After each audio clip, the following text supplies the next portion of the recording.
São 18 horas na casa de Fabiano de Cristo. Hora de nos recolhermos mais uma vez para fazermos a nossa prece. E é a hora onde nós estamos neste momento lendo o livro Opinião Espírita de Chico Xavier e Valdo Vieira. Hoje comentaremos o capítulo 33, que se refere ao Evangelho segundo o Espiritismo, capítulo 18, item 9.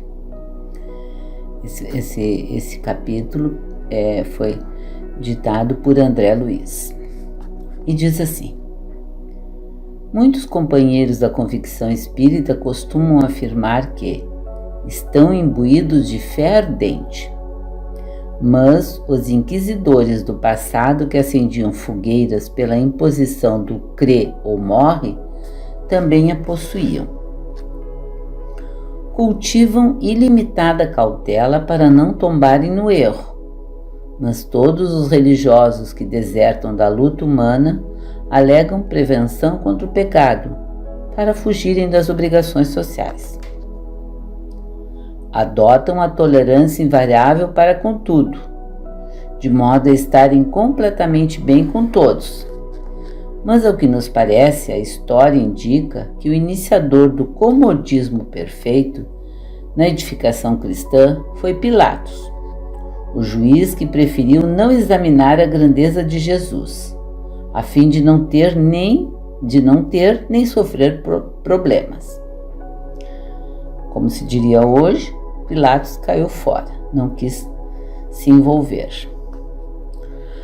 Ainda continua analisando que alguns companheiros afirmam que agem unicamente sob o móvel das boas intenções e que por isso mesmo não concordam com disciplina de método na prestação da caridade. Mas todos os que complicam as vidas alheias, a pretexto de fazerem um bem na hora do desastre, asseveram chorando que se achavam impelidos pelos mais puros intentos. Outros obedecem apenas os impulsos do coração, mas os penitenciários, quando inquiridos sobre a motivação das faltas que os fizeram cair na criminalidade, esclarecem de modo geral que atenderam tão só os ditames dos sentimentos. Consideram de maneira exclusiva o burilamento do cérebro, mas do ponto de vista da inteligência hipertrofiada no orgulho, todos os promotores de guerra formaram e ainda formam entre as cabeças mais cultas da humanidade. Essa parte da mensagem nos fala que alguns companheiros afirmam que têm fé, que cultivam, mas não têm tolerância, ficam no comodismo, não consideram a disciplina como um aspecto importante, levam-se tão somente pelos sentimentos ou, por outro lado, pela razão. Aí continua o autor.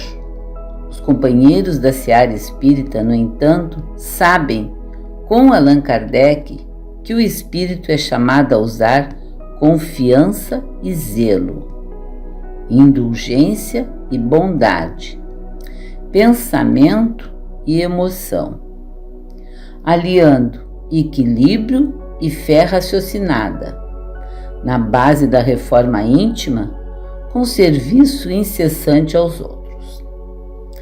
Então vocês vejam, meus amigos, aqui o autor trouxe não só a indulgência junto com a bondade, a parte racional com os sentimentos, o equilíbrio com a fé, a reforma com a disciplina e o trabalho. Então, esses são os ensinamentos de Allan Kardec, que todos nós, espíritas, temos como base, estudamos para tentar colocar em prática em nossa vida, a partir dos ensinamentos de Jesus. Por esse motivo, continua André Luiz, efetuando a própria libertação e amparando a libertação dos semelhantes das cadeias mentais, forjadas na terra em nome da santidade de superfície. O espírito verdadeiro é conhecido por seu devotamento ao bem de todas as criaturas e pela coragem com que dá testemunho de sua transformação moral. Então, meus amigos, irmãos de caminhada, o espírito verdadeiro é conhecido por seu devotamento ao bem. Nós temos como mestre, como guia, Jesus, que veio à Terra e nos deixou um legado infinito, que ainda até hoje não conseguimos entender muitos dos seus ensinamentos porque não temos condições.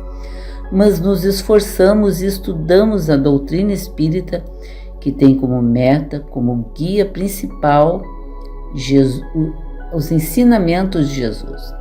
Jesus não deu curso, Jesus não deu palestra, ele fazia reflexões e dava o seu exemplo como prova para auxiliarmos e chegarmos ao devotamento e termos devotamento ao bem de todas as criaturas, como fala-nos André Luiz.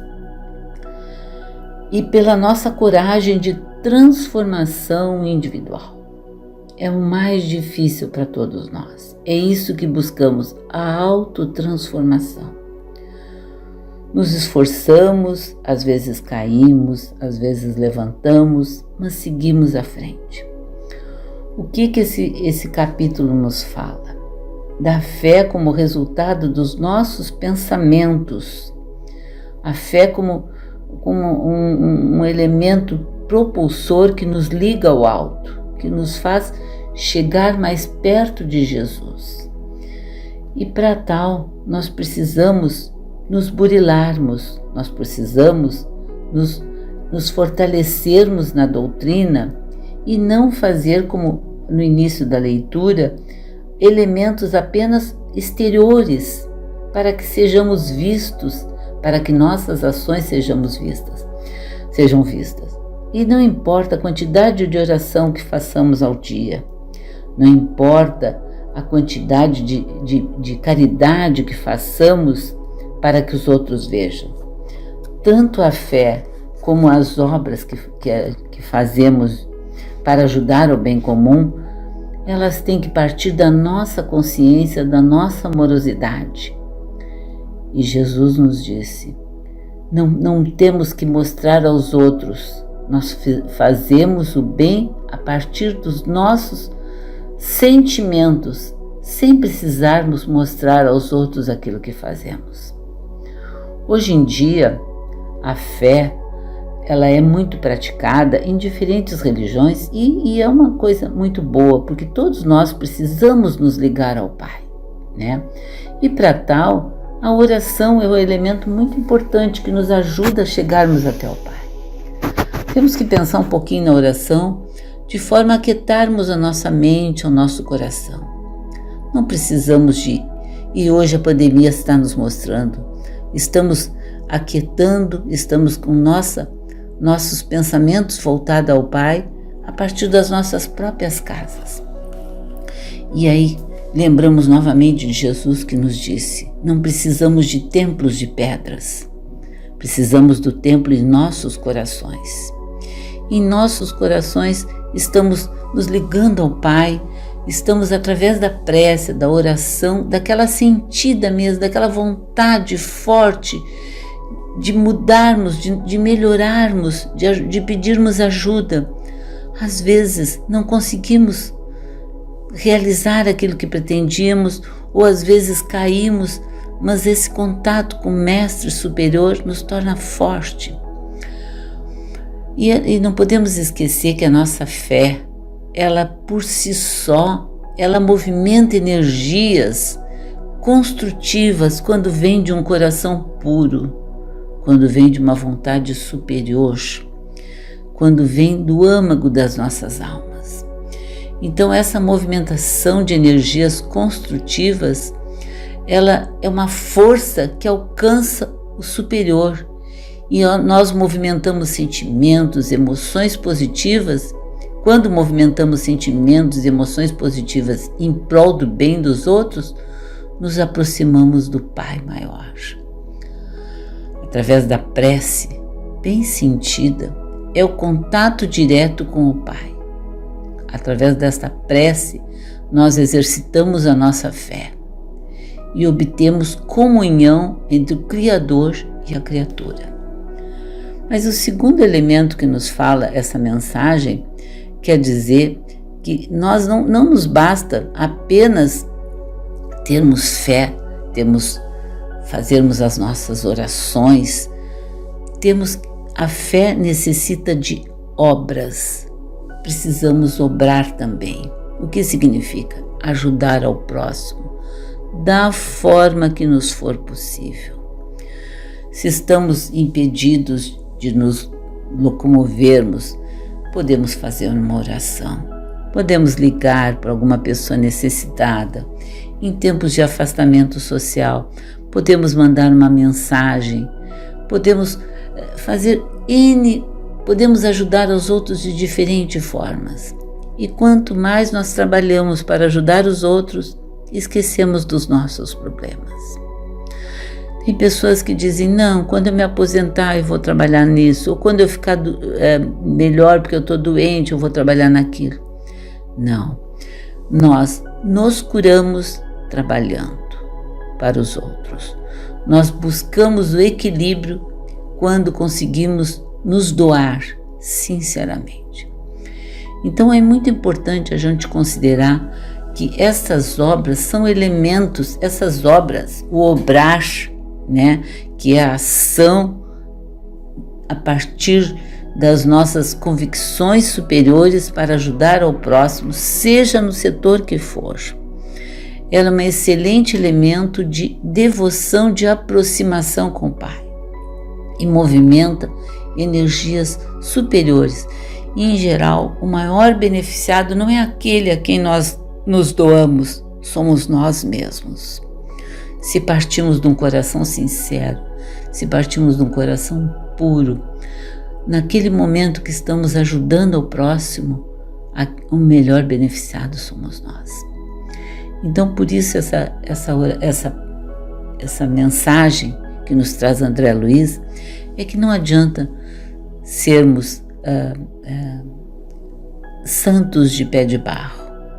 Não adianta mostrarmos que somos, ou mostrarmos a nossa oração, ou nossos trabalhos dentro de um centro espírita, dentro de uma casa religiosa, ou divulgarmos tudo que fazemos, se aquilo não vem de um coração puro, de uma vontade superior de ajudar ao outro. Então, amigos, às vezes não conseguimos, às vezes é difícil porque a gente tem N empecilhos, tem N situações da matéria.